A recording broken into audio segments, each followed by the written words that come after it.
All right. I am here with Lance Amato, who is the head of sales at Canoa. He's also a registered architect and a former WeWork employee. Lance, thanks for joining me today. Oh, thanks for having me. I appreciate it. I should have asked you, did I get all those pronunciations correct? You got almost everything correct. I actually was a consultant for WeWork. I never actually worked at WeWork. Oh, interesting. Yeah. And They have when? tried to hire me a couple times over the Oh, course but of my tenure there, but never okay. never actually took the job. How long did you work with them? Since 2013. Okay. Um, Yeah, a long back when time. they were a small group. They had 6 locations, Wow. and they were planning for massive expansion at that point. Wow. And yeah, it was an incredible kind of roller coaster ride. Um, I got in a plane and flew across the United States almost every single week. Wow. Um, multi-city locations too. It was really exciting.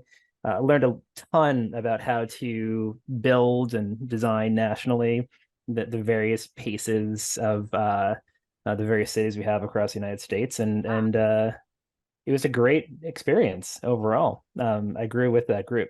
It was wonderful. Wait, are you going to do anything with that? You sort of like diverged, which we'll talk about in a minute, but I, Yeah. I feel like there's a whole lot of design expertise living in your brain. Is it just going to stay there? No. Okay. Hopefully not. I certainly am an advisor to a couple of colleagues out there. Okay. And I would say that I lent my expertise to a couple of things that we did here at Canoa, which has been great. Cool. Okay. Tell us about Canoa. That's what we're here to talk about. Canoa, I can't do a 30-second elevator pitch, but I'd love to try. Okay. In effect, is a marketplace tool. It's a free to subscribe, free to access digital tool, structured in such a way that you'd have in comparative residential marketplaces like a West Elm or a CB2, Mhm. but it's constructed and configured for commercial furnishings, not only workplace, but commercial furnishings. It could be hospitality, it could be a variety of degrees of retail, things of that nature. You go online, you go through a catalog of goods, you click to add to cart, and you buy it as you would for your own house, furnishing your own house.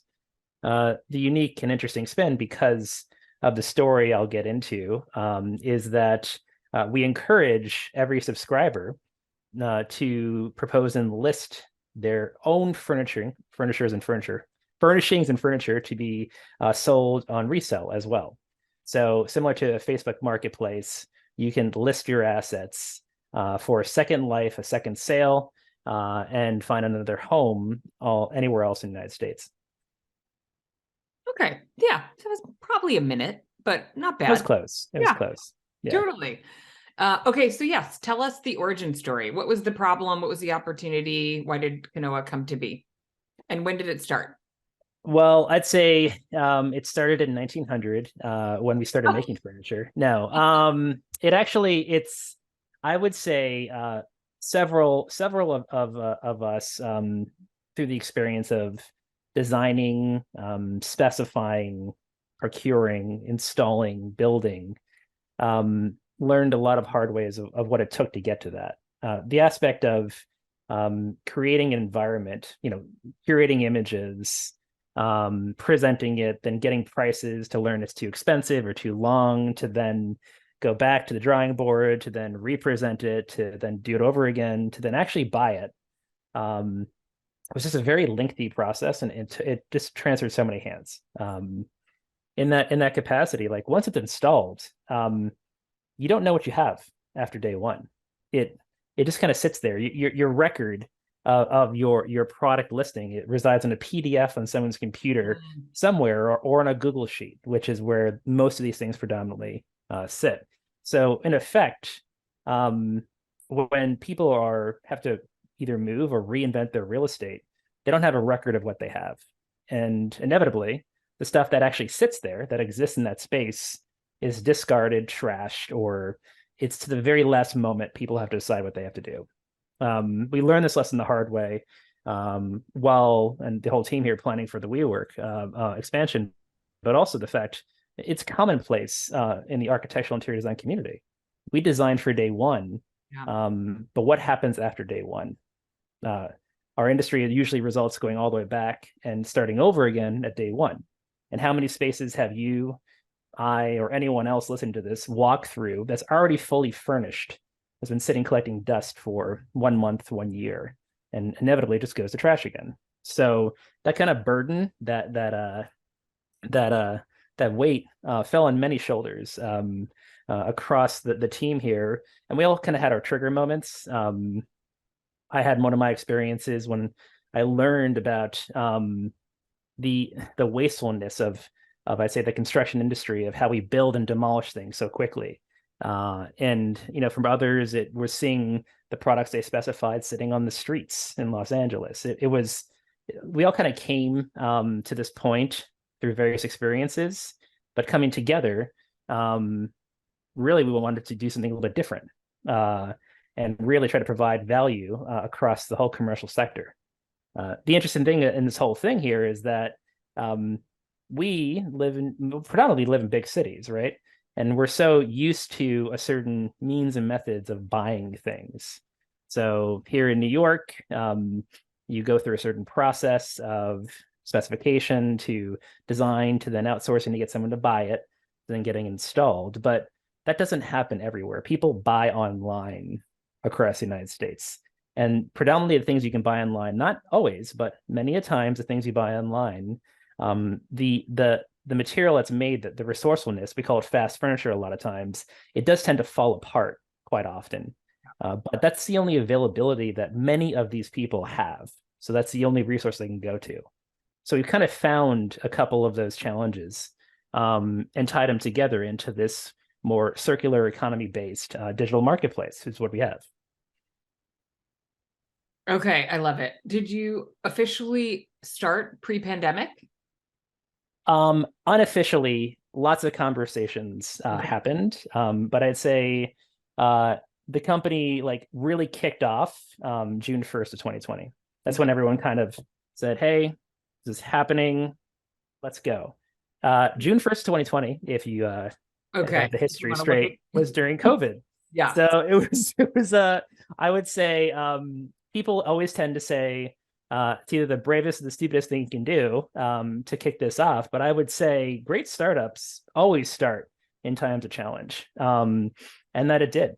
We invested a whole bunch of time, many months, doing research and studies, understanding what people were thinking, where their head was at during this whole time. And one of my kind of core responsibilities was research and study for customers, what they were doing, what they had for records, what they were planning to do. And many people didn't know what to do at that time. They still don't, to be honest. But one consistent factor was that no one knew what they had. And if no one knows, if you don't know what you have, what's going to happen when you have to apply and reinvent yourself? And that question just resided, and we acted on it. Yeah, super interesting. In the pandemic, I mean, obviously you've been thinking about this problem for a long time, and then the pandemic happened, and since then there's so much commercial office furniture. Yep. Or I say office, and I know you go beyond the office, and I'll probably skew towards office because that's what I know. But it's become such an intense problem because there's so much supply. It has been, yeah. It has been. It's been an interesting conversation almost on a daily basis of many large organization workplace teams trying to evaluate truly what we're going to do with real estate. Many portfolios are consolidating, and they struggle to find sustainable solutions to offload a lot of the products they bought not only a year prior to COVID being triggered, right? But then I see the excitement of this audience. I see the excitement of co-working and the applications of what this could be to activate ground floor retail, or taking over, I'd say, empty spaces or subleases, things like that.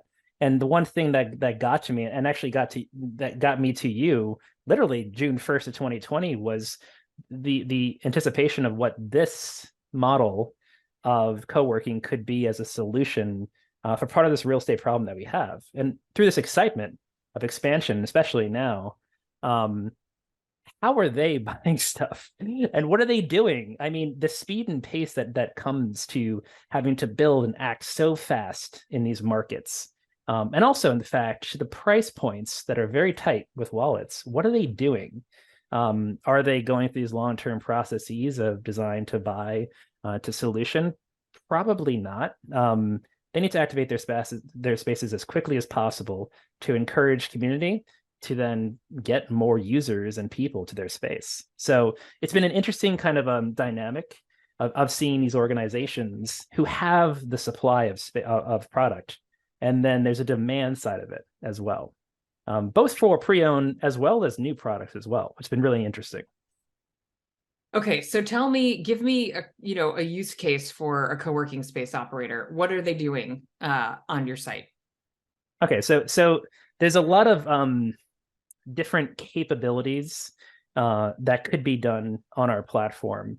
But the simplest put, what we want to do and bring to is we want operators as well as the design teams to design on platform, to use our tools to be able to budget and source and specify their entire environment in such a level of detail that they know literally the day that they're designing it, how much they're going to be spending and when it's going to get there. And in doing so, you're kind of circumventing the very long-term, I wouldn't say hassle, but the tenuous time of it takes to getting like presentations, images to lists to go out there to get it curated and priced to come back, too expensive, and then waiting, the lead times, et cetera, et cetera. We want to provide all those data points, and we can literally the day you're designing it, and then procure it, proceed, buy, and then install. And then when you're done with it, because it happens a lot in this case, list it to sell to another customer who may buy it. I tend to ramble on these things a little bit too much, but I will say it has been proven, and we have done already a case where a co-working operator had designed a beautiful space. That space was vacated. We sold half their assets to other co-working operators across the United States. And they have value in that because they're getting some money back in that case. Yeah, we don't want them to go out of business if that's what happened. Right. But when it does. Okay, so I'm looking at your site and you have wait, what do you call them? Environments? We have collections, we have kits. Yeah. So am I designing? Okay, so like if I go on here, ready to use templates, small lounge for 4. So am I picking that template and then plugging in actual products that you have in your marketplace? No, that's a good question. So it's an either or case. We want to empower anyone that's able to come on platform to be, in effect, a designer. We have Is that possible? It certainly could be. Okay. I mean, you design your own house. I'm sure you've curated and bought your chair. Tell you, I don't design my own house. Okay, well, I'm not a designer. I would say that if you're buying a task chair or even a chair for yourself, you're doing some design. I got my own nice steel case chair with the custom color for the seat. There you go. Proud of that, but that's about it. we want to provide the tools for anyone to be a designer of some capacity. We fully know that there are people that have degree of experience when it comes to that. Yep. We have pre-populated kits for that type of approach. Some people have difficulty just kind of assorting, having the assortments of like a rug compared to a sofa, to a side table, things like that. So to help kind of ease that burden, that concern, we have these preset kits. Okay. That does not mean that design teams who are encouraged to bring their own brand, right, their own kind of custom environments that help encourage community, they can also come to our site, upload their specs, and we assist with that as well. Okay. We do have some guidelines, though, in terms of our mission when it comes down to that. We don't promote either knockoffs, because we would never sell knockoffs on our resell process. And generally, we don't like to dabble in products or help with that will fall apart very quickly. Usually very economic, name brand, residential type stuff. We don't like to do that because we wouldn't really propose that on our own platform.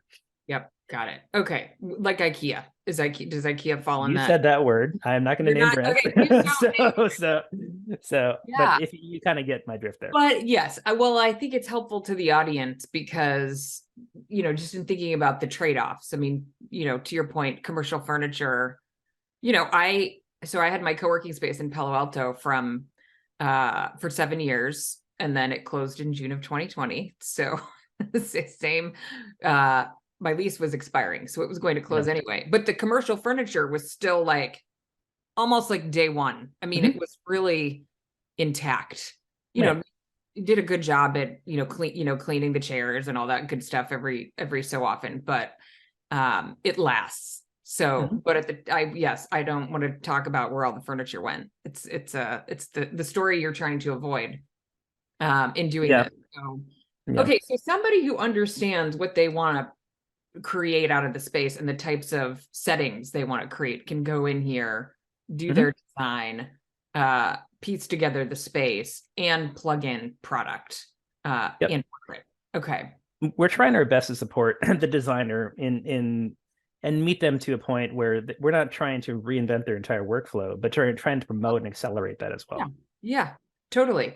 No, I help operators start spaces, which is why I'd reached out with you again. So we have to give a shout out to our mutual friend, Brittany Whitley, who Yes. had told me at the very beginning, she's like, there's these ex WeWork guys doing some very interesting things. You have to meet them, and Right. she sent me your stuff. And then I circled back to it because I help, and new operators are always trying to figure out this whole process. Exactly. How do you furnish the space? How do you know what you want? How do you, um, in the lead time, right? And how do I know if an office is going to be set for one person or four Mhm. people?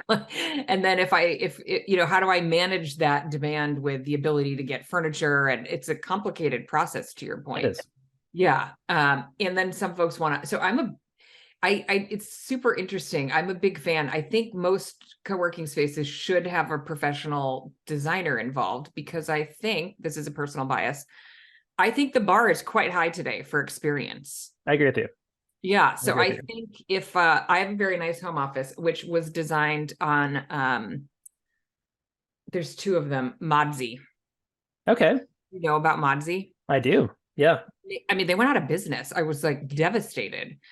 Um, Super interesting. So they pick the paint colors, and they give you, I mean, it's not the same. And but they let you literally buy what's in the design, Mhm. like point and click Yeah. and pick the cart and order the Right. room.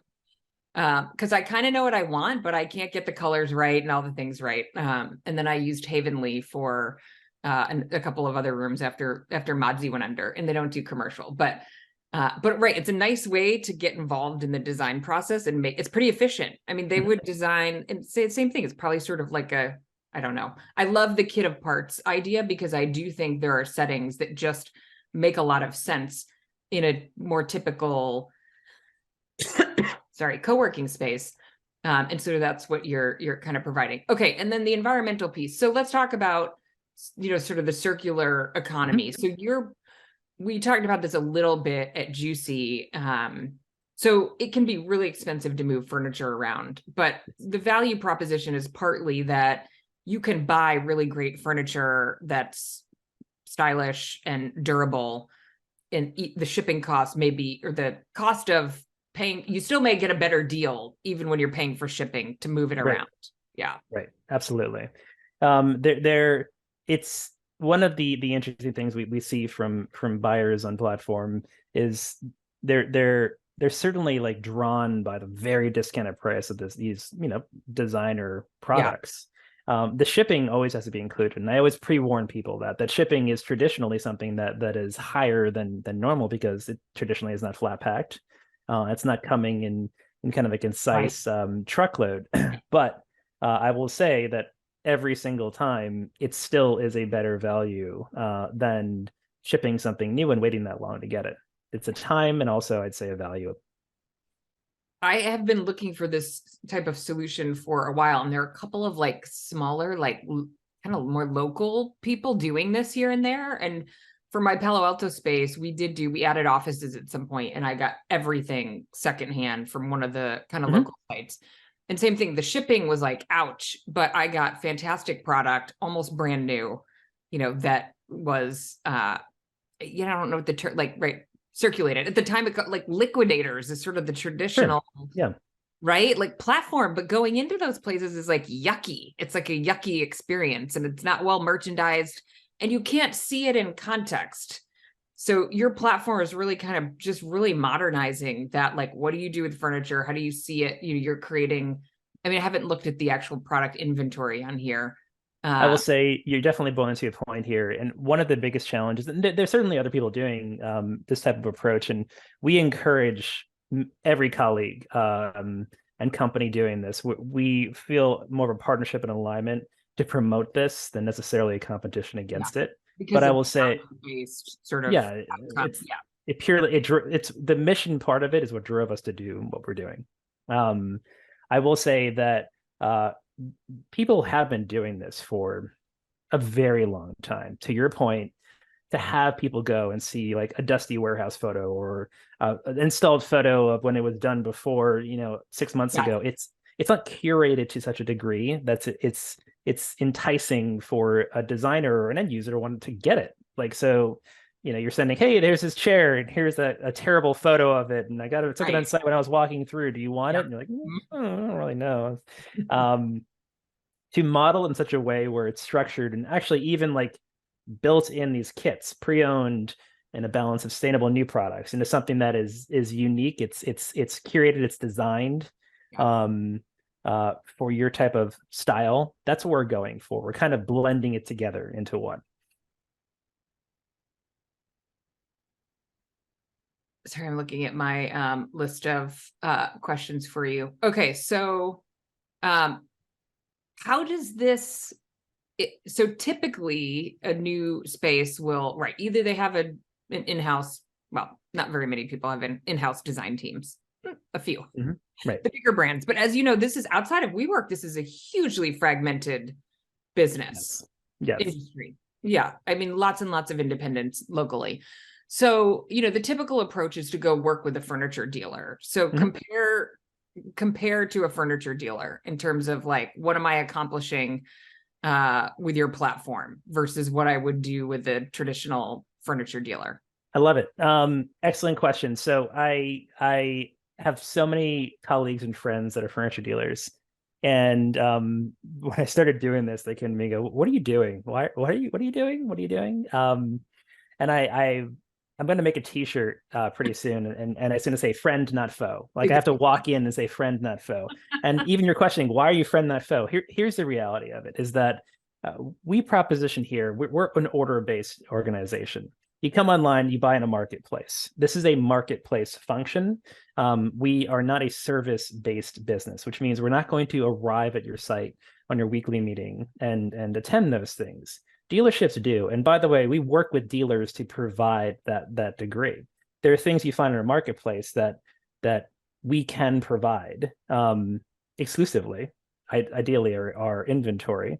And it's in support of dealerships that help service that for the project. Orders and projects, two very different things. So when it comes to the big ones, the multi-million-dollar jobs, you're going to want someone there on site. And that's when we call up our partners across the United States and say, they want a service. This is what we're going to do. This is what we can provide. This is what you can provide. Let's provide that service together. Alternatively, sometimes you just want to get a flip of a conference room. Like, you want it quick. Exactly. Right. You're like, I can't go through this 6-month process. I just want a conference room.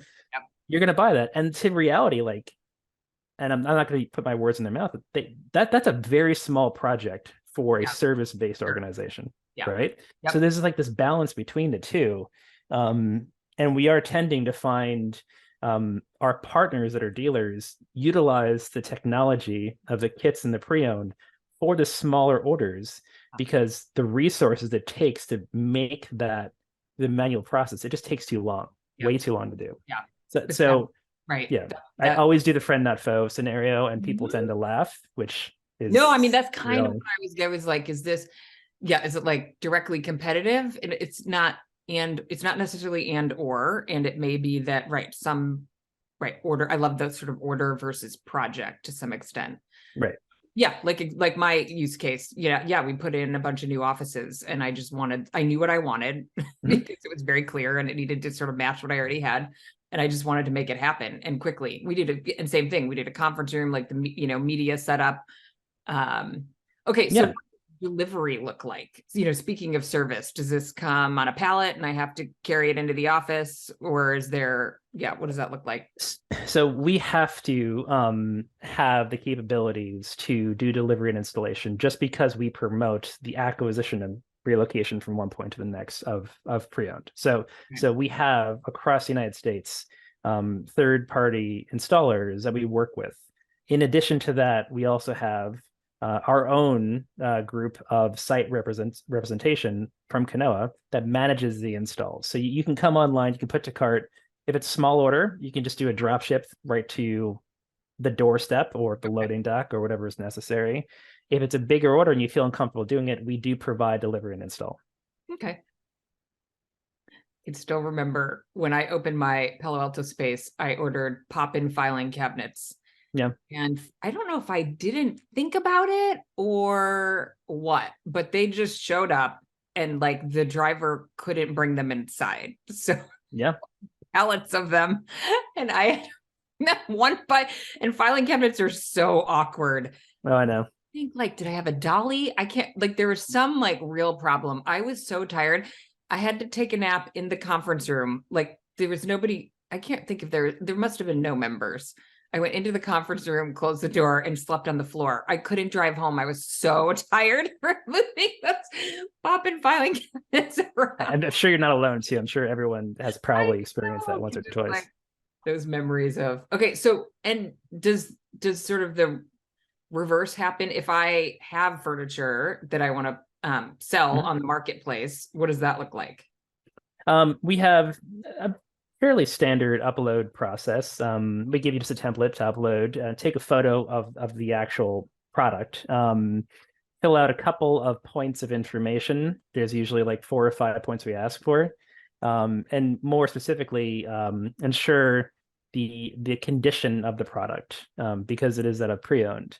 It then goes through our system for some qualification to verify all information is correct. It fulfills certain guidelines that we need, i.e., knock off, like I was mentioned before, that residential grade. It doesn't hit those points. It then gets uploaded. You set a price, and then gets uploaded and on our marketplace. Okay, so what is the typical sort of like, I don't know, percentage of original value? I can't remember what I was That's on a good question. recently. I think it was Kane Wilmot was talking about like furniture is what one of those things that can be really expensive, and then commercial furniture drops to like zero once you take possession of it, because there's like, right, no way to reuse it or resell it, which you're trying to combat. But what Right. does that value ideally look like on your Oh, platform? oh boy. I I know I'm hitting you with the hard technically questions. no. I mean, I know the answer, but I technically cannot say it. Oh, okay. Right. Or else I can't set the price on it. But I'll Okay. say that this. Yeah, word an answer for me, however I'll how do you guys think about that problem, or I will say we've had people that have listed the sale of products at nearly face value because it is a classic. And I would say that's a great deal, but I would also say that those tend not to move because Mhm. there's so much competition out there. Okay. Yep. Um, then again, I've had some people that have listed it, dirt cheap that have moved substantially fast because that's the price and you're getting a deal out of it. If Yep. you are willing to list stuff for sale, I will say that something is better than nothing, Yeah. and the other alternative plan B is getting nothing for it. So And putting that's it in kind the of wording. landfill.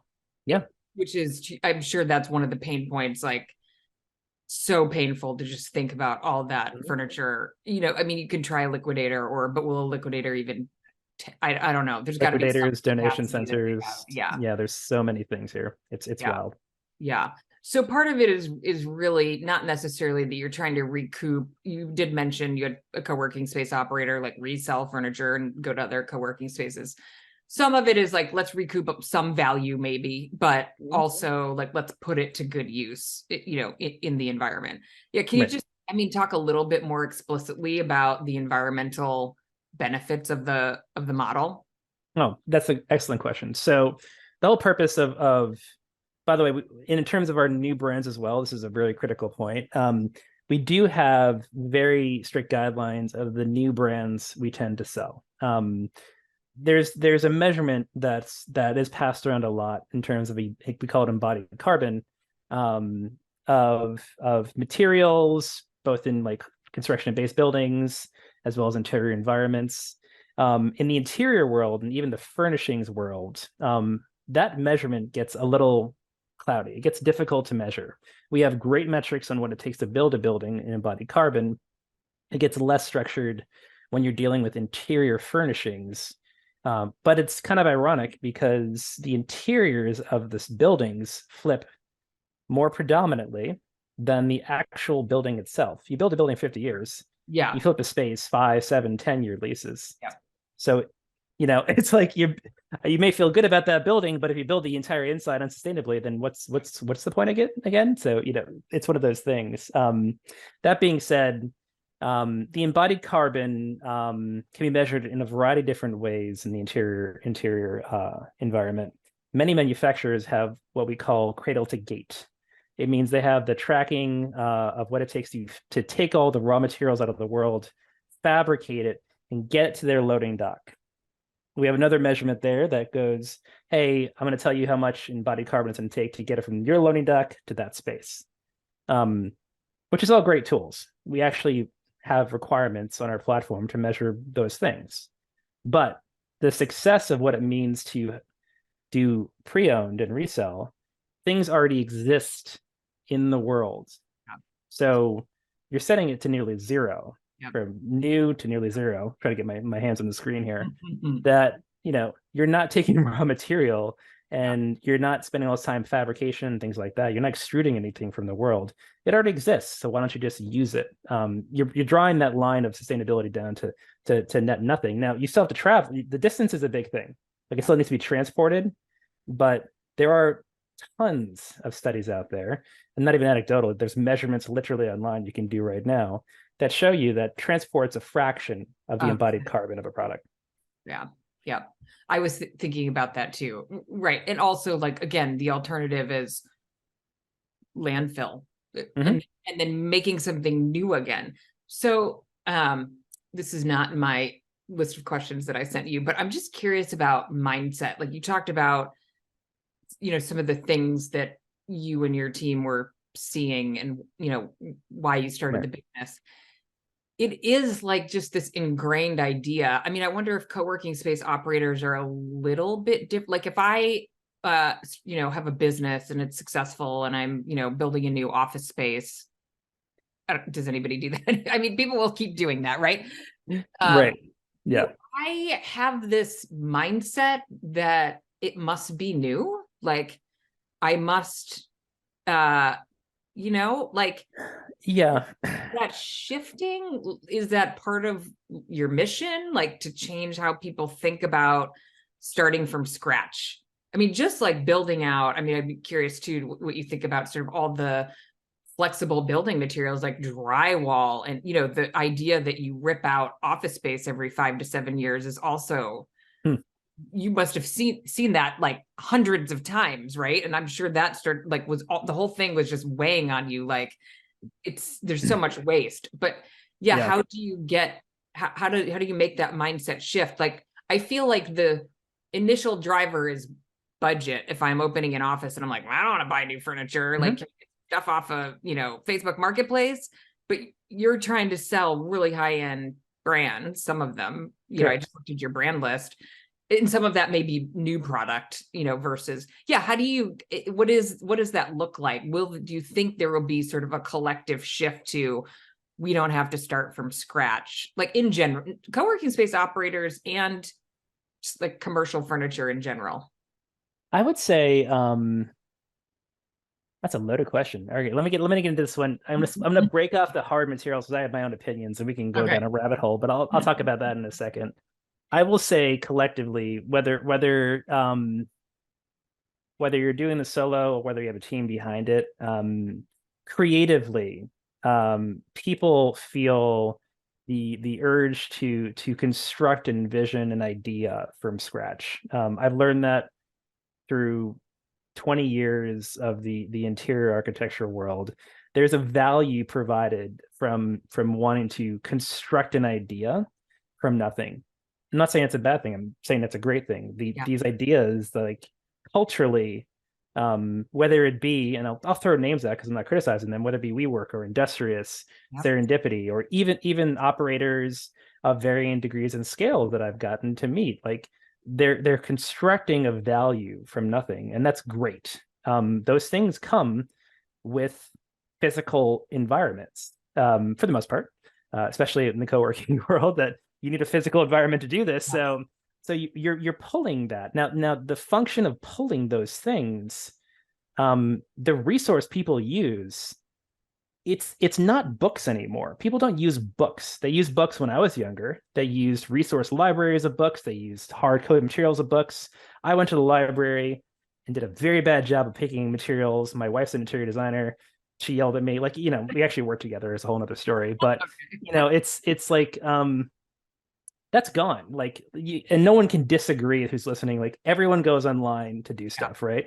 So that function of going online for spec and source exists.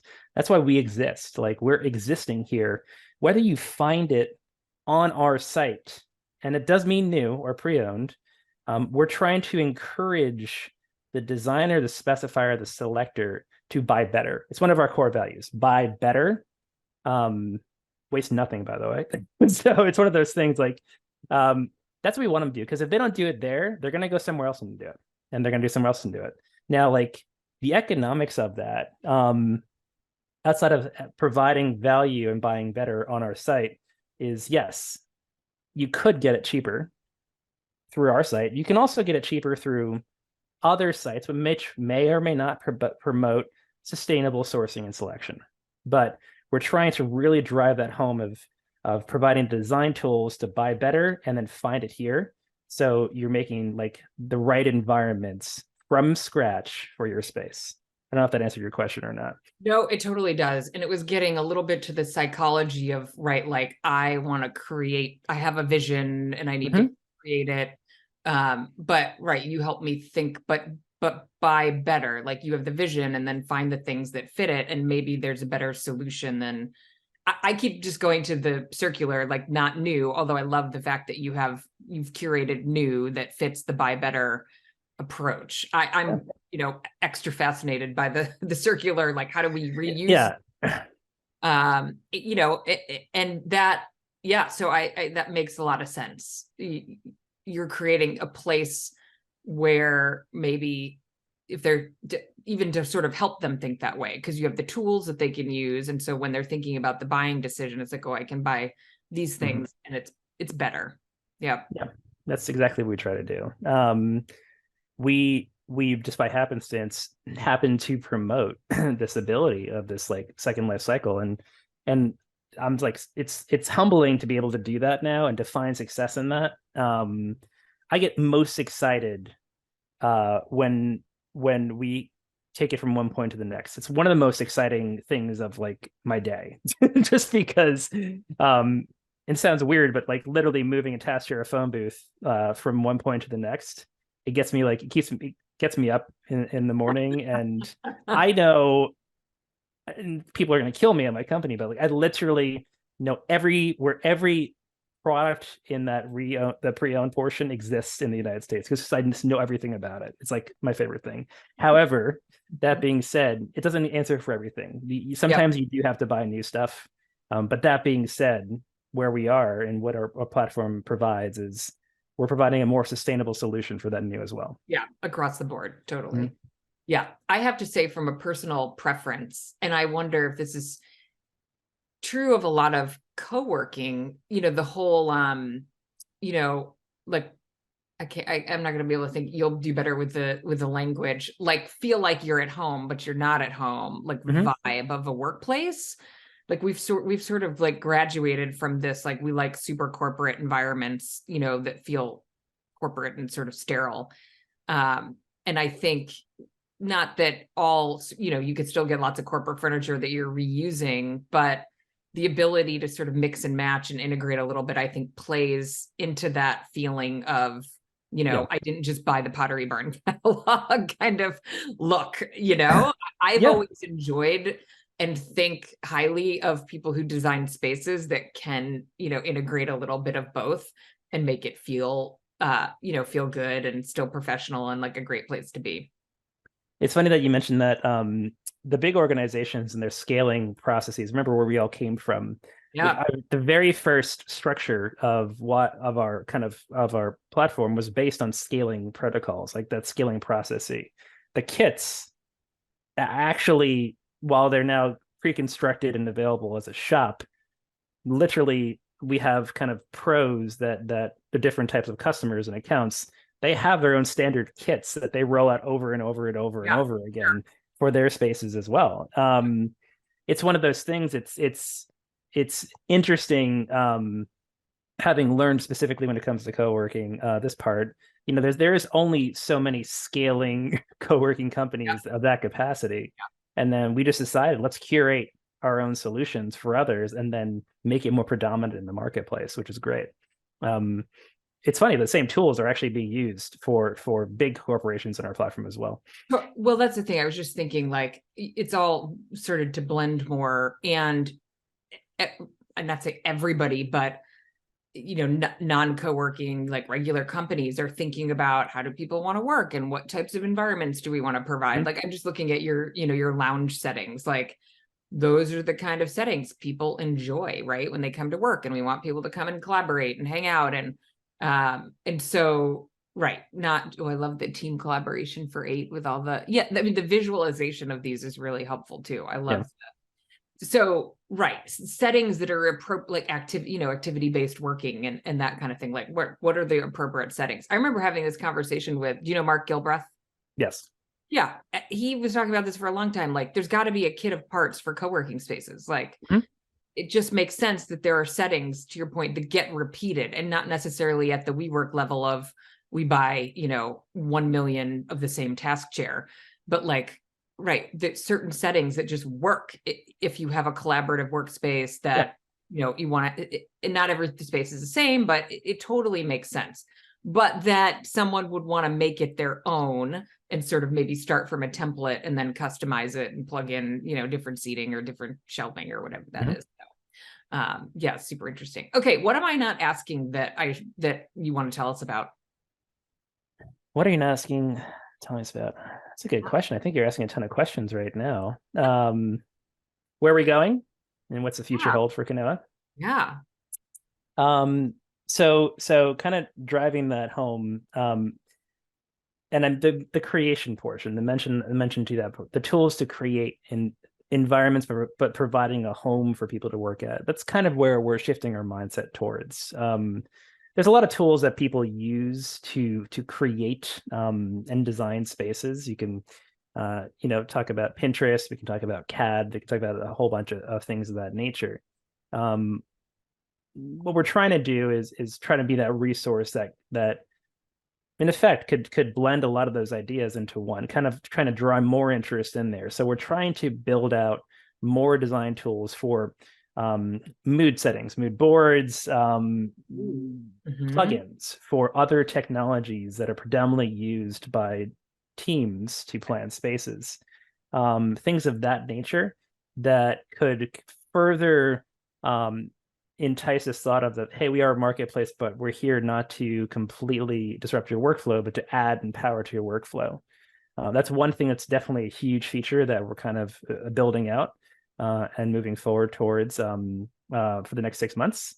The other aspect of this, and something that's hugely important, is refinement of our inventorying capabilities and tools.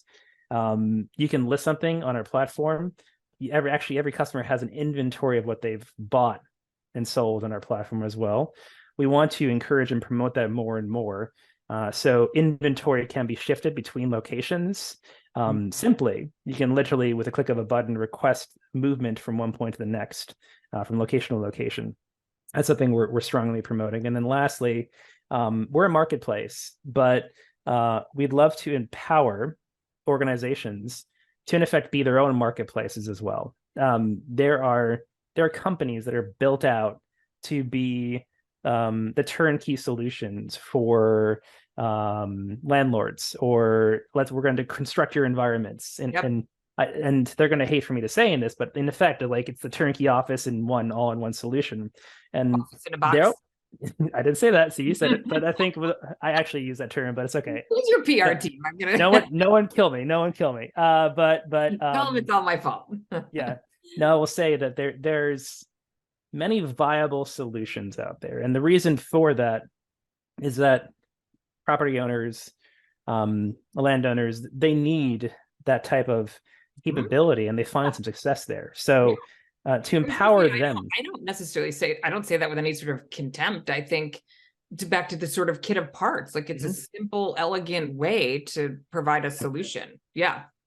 So we've already kind of started doing this, where we overlay our marketplace layer and tool, and even design tool, into their capabilities to lessen how much technology and how long it takes as well. Like, the office in a box is great if it truly is an office in a box. If you go back to the traditional way, you're not necessarily selling the turnkey solution that you offered before. So that's what we're kind of spinning to right now. We're actually, still a fairly young company. We're 3 years old in 14 days. Part of that was a global pandemic. So yeah, does not count. Yeah, it's been a really exciting time. And honestly, if we had started, I will tell you something funny, and I don't think I'm gonna get killed for this. But if we had started before the pandemic, we probably would not have been where we are today. I think we've learned what we need to do to get this going, because we started at probably the hardest time to build space. So I don't think anybody should kill you for that. Okay. So do you offer design services or have partners who do that? Like, what if I'm like, yeah, I love that. Or is the platform really meant to be self-service? So that's an important thing. Again, the friend not foe comparison right now. If you're buying a chair or two, you're probably not going to need that degree of curation for it. Right. I'll go find my own chair. Yep. It's one of those, like, it's like, WebMD, like, you're going to look up, oh, I have a headache. And, but I mean, if you're like literally, shot in the arm, you're not going to, oh, WebMD, you're not going to WebMD or shot. So like, there's degrees of professionalism and service that's required when it comes down to building out interior spaces, finishes, furnishings, even type of planning scenarios. We do have partners, we call them design affiliates, that we link people up to do. We don't do design services for in that degree. So you would, right. So if I said, hey, I don't have a designer, I love your platform, I'm going to do some of it myself, but I have kind of a bigger project, but I want them to your platform because I really like the values. And you would say, oh, let me connect you with one of our design affiliates. Okay. Right. I like it. Yeah. Okay. We've a couple minutes left. Tell me a fun fact about you. So many fun facts about Lance.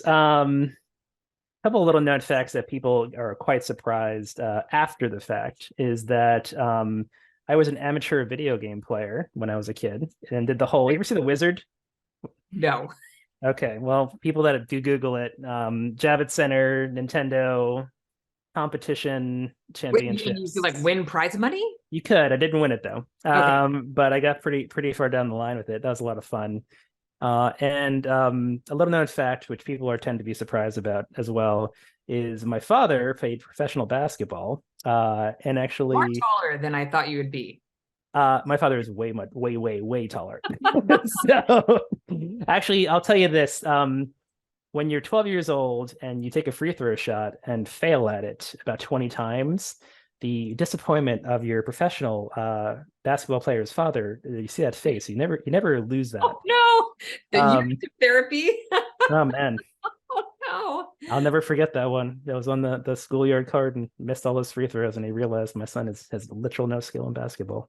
You're not a basketball player. Yeah, I am not a basketball player, but okay. But funny. I do like that you sounds like pretty intensely played a lot of video games when you were a kid and turned into a productive human being. So for all of us with kids on the screen a lot, there's still hope.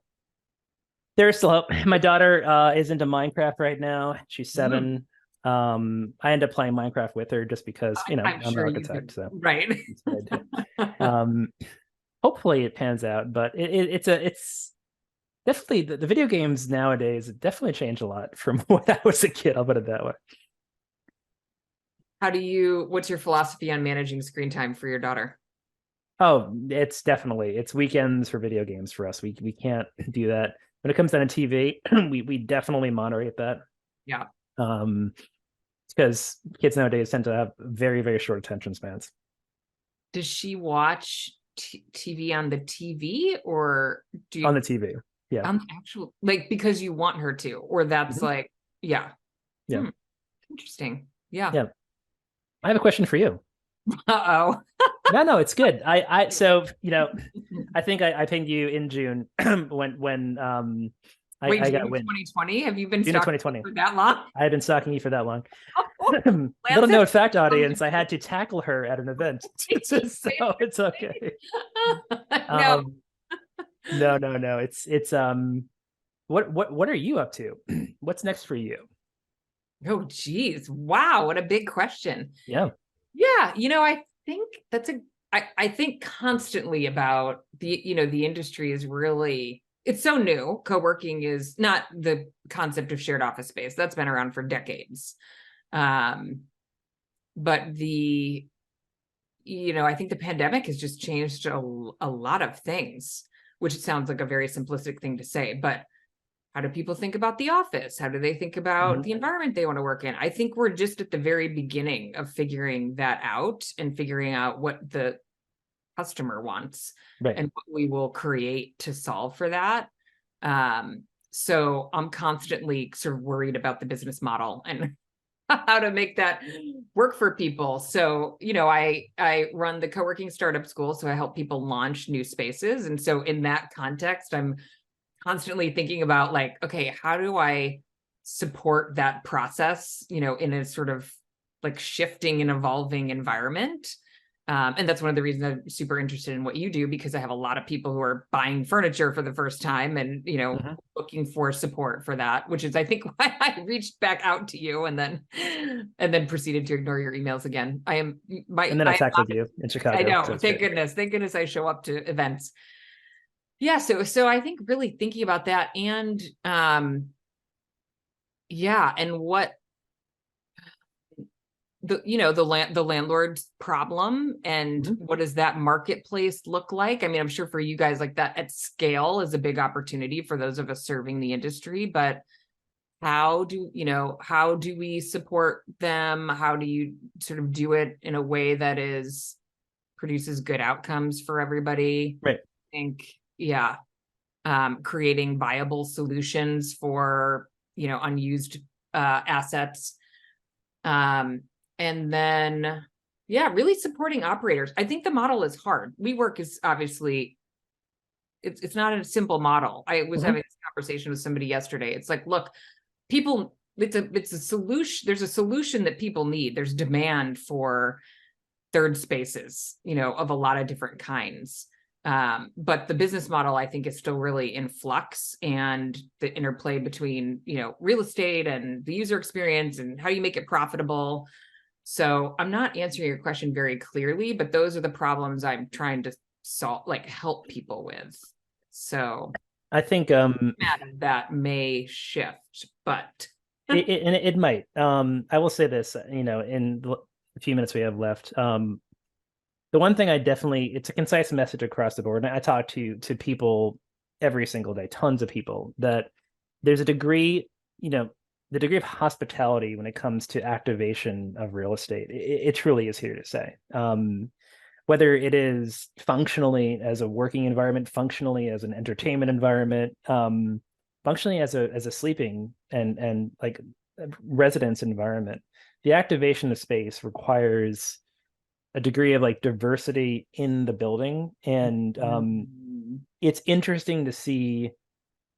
I'd say I'm going to say still, like, it's a well cemented but now growing community of workplace hospitality, but now there's like buds of like hoteling hospitality that's more flexible, and and an events hospitality that's starting to take shape more and more and more, and those types of degrees. And to hear these communities and these operators of these hospitality type environments really like structure their conversations beyond like, I have an idea. It's business model conversations. It's like functionally talking about it. And as people start to dabble and experiment more and more, the building, which was like the shell of just like consistent floor, floor, floor, that's a sound effect, floor, floor, floor of just workstations, is now turning into this like dynamic space. It's where I'm seeing it is what's the appetite for the owner to experiment, and are they willing, or are we willing to have enough application to keep a building relevant? Like it's a very tricky spot.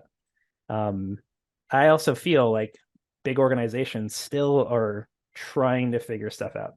100%. So That's what, yeah, like, there's a lot of still to come.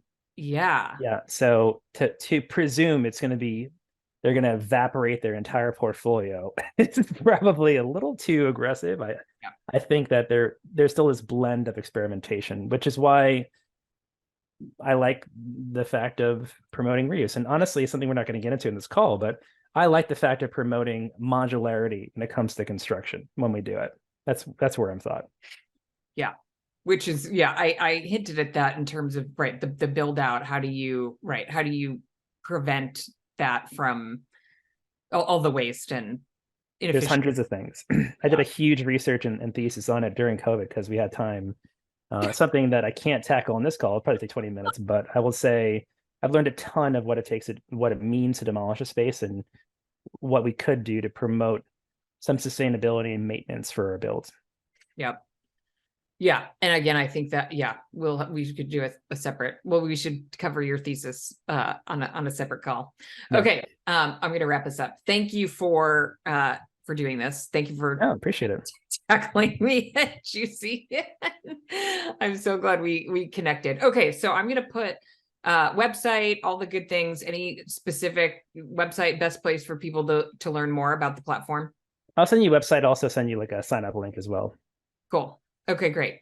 Yeah. So I want folks to come check out the platform and learn more. And I'm glad we got to do this. And thanks for making the time. I appreciate it.